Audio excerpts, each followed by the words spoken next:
Dear students of class 8A and 8B, welcome to my history and civics class. Today, the points as I mentioned in the board, look at it. First point, Reformation movement. Second point, Luther's contributions. Third, the aim of the movement. Fourth, achievements of the Protestants. And five, trial of Martin Luther. First point, Reformation movement. Who started the Reformation movement? You know, the Reformation movement was started by Martin Luther. Who was Martin Luther? Martin Luther was the professor of Wittenberg University in Germany. He was the professor of theology. Now, why did he start the Reformation? He started the Reformation in order to remove all kinds of injustice done to the common people and was practiced by the Catholic Church. Since Catholic Church was misguiding the common people, and they all were not satisfied with the system introduced by the Catholic Church for them. Martin Luther felt it necessity. Martin Luther felt it necessary to stop that act of wrong practices of the Catholic Church. That's why he started the Reformation movement. During the Renaissance age, the common people they realized that the system by which they were being influenced by the Catholic Church was wrong, because during that period before Renaissance, the people had no liberty to criticize the Catholic Church and its systems, but by reading books, by learning unknown things, by gaining knowledge, people came to know which was right, which was wrong, and there formed the spirit of inquiry among them. It is due to the reason Martin Luther started the Reformation movement, which encouraged the people of not only Germany, but the encourage of the people of the whole Europe. And afterwards, Martin Luther decided to move here and there in order to make the people aware of their rights. He belonged to Germany, but he traveled many parts of Europe, so that the people must come to know their rights. The people must protest against the system of the Catholic Church. By way of doing it, Martin Luther spent a lot of money, and at the same time, Martin Luther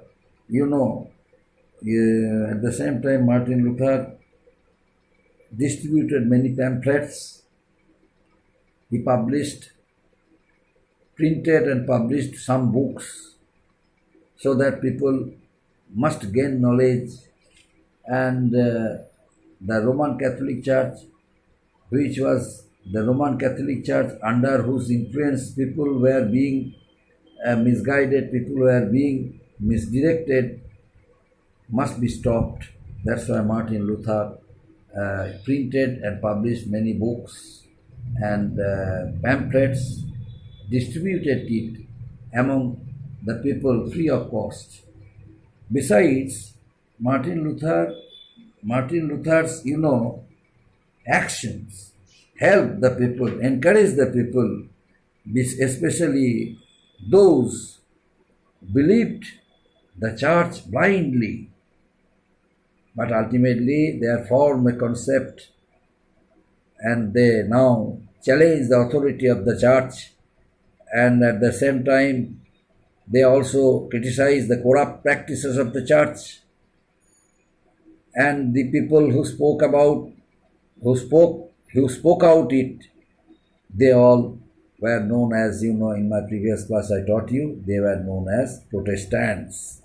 So this change brought a remarkable change. This change brought by the Protestants and the action which was started by them known as Reformation. Since it was started by the Protestants, it is known as Protestant Reformation, and it was a movement started with the objective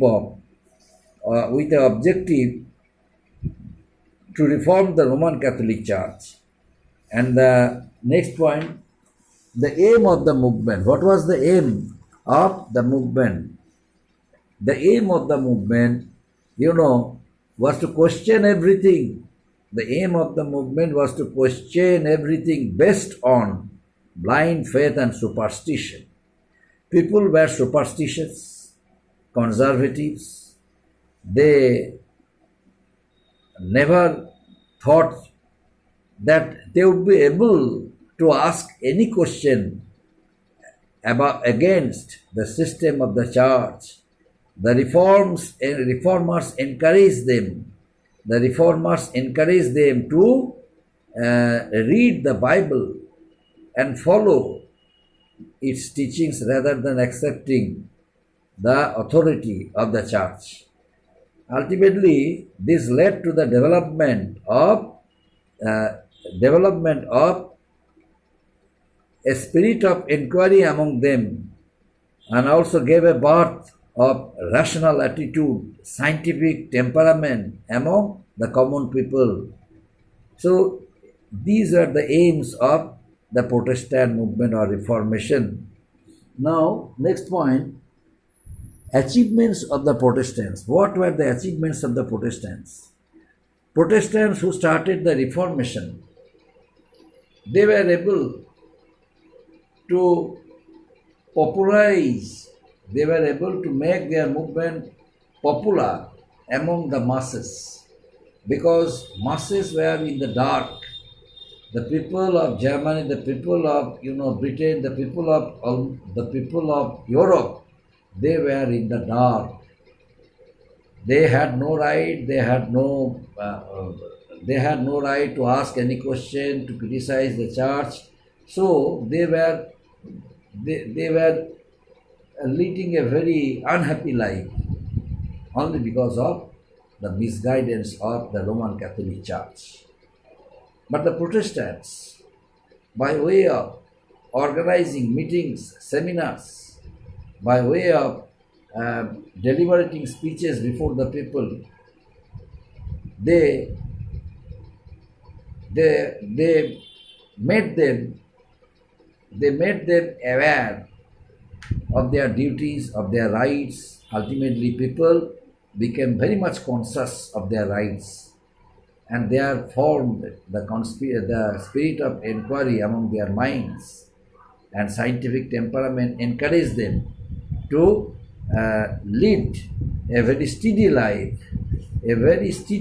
That's why now they started criticizing the Roman Catholic Church and its systems. Ultimately, the people of England, the people of Germany, the people of Australia and various parts of Europe, they all accepted Martin Luther to be a popular leader. So this is the achievements of the Protestants. Their Protestant leader Martin Luther, have gained popularity and high respect from the people of Europe. But the trial of Martin Luther, what is about it? The trial of Martin Luther, Martin Luther was a professor of theology of Wittenberg University in Germany. Being a professor and highly qualified person, Martin Luther criticized the Roman Catholic Church, and for the first time he opened his mouth against the wrong practices of the Catholic Church, of Roman Catholic Church. And as a result of it, the Roman Catholic Church was criticized. The Roman Catholic Church was outraged by the Martin Luther's action, and hence Martin Luther was summoned. By whom? By the German Emperor Charles V, and for a trial in 1521. Martin Luther was summoned by German Emperor Charles V in the year 1521 for a trial where he stood firm on his words that whatever languages he used, whatever accents he had taken, these all were against the church for the interest of the common people, for the interest of establishing humanity, for the interest of not only himself but for the interest of human application among the mind of the people, because he was against injustice. The injustice whatever was done to the people by the Roman Catholic Church, he strongly criticized it. He vehemently protested it.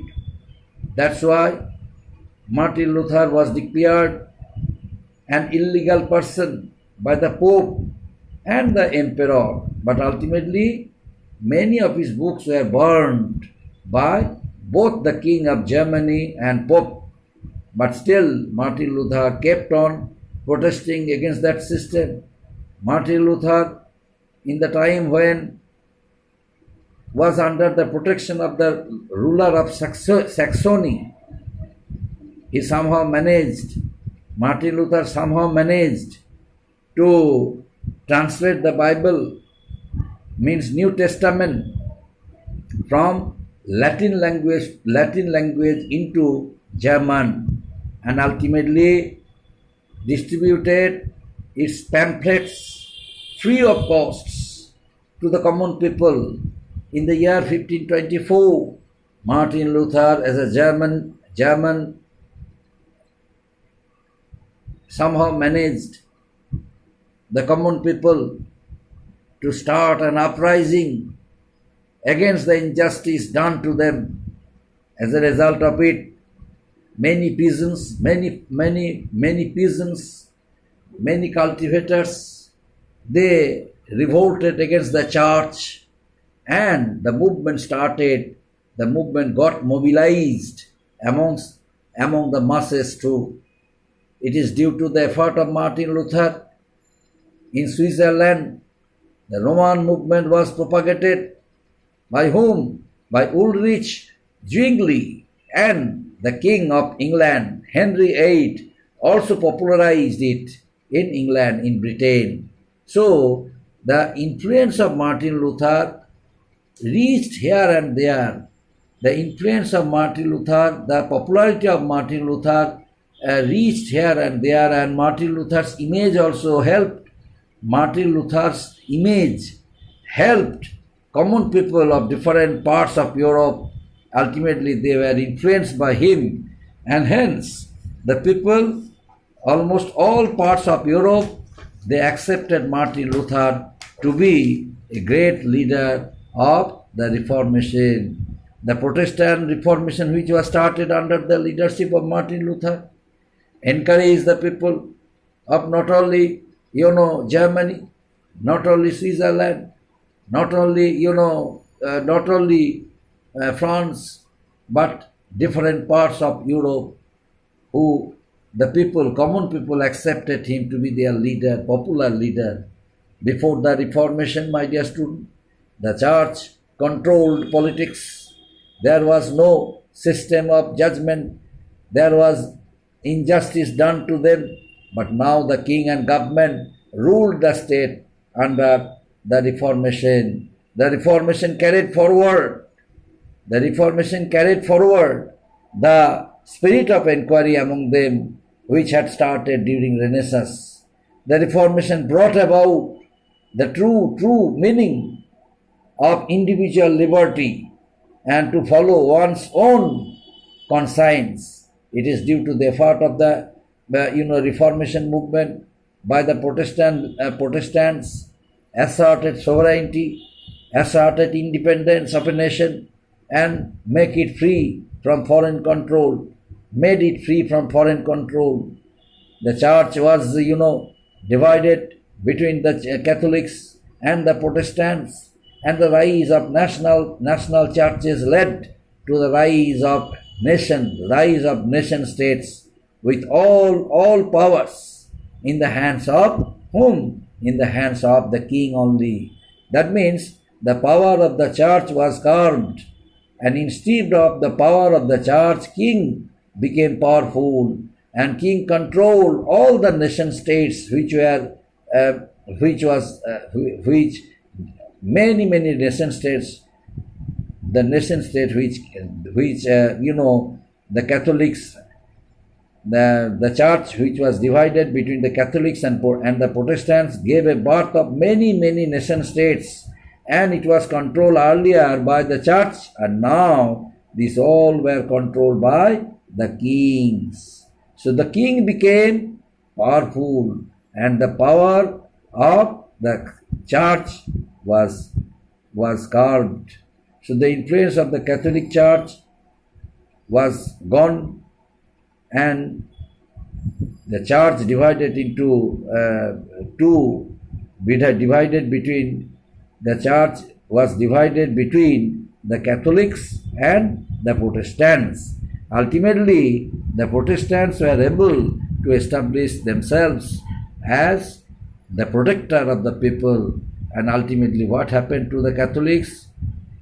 The Catholics also decided to bring some changes in the system and structure of churches. Ultimately, the Catholics also started reforming the church. Ultimately, another movement under the Catholics started against the Protestants, but it is not a part of this lesson, so I don't want to discuss this point. Anyway, up to this, my dear students, thank you.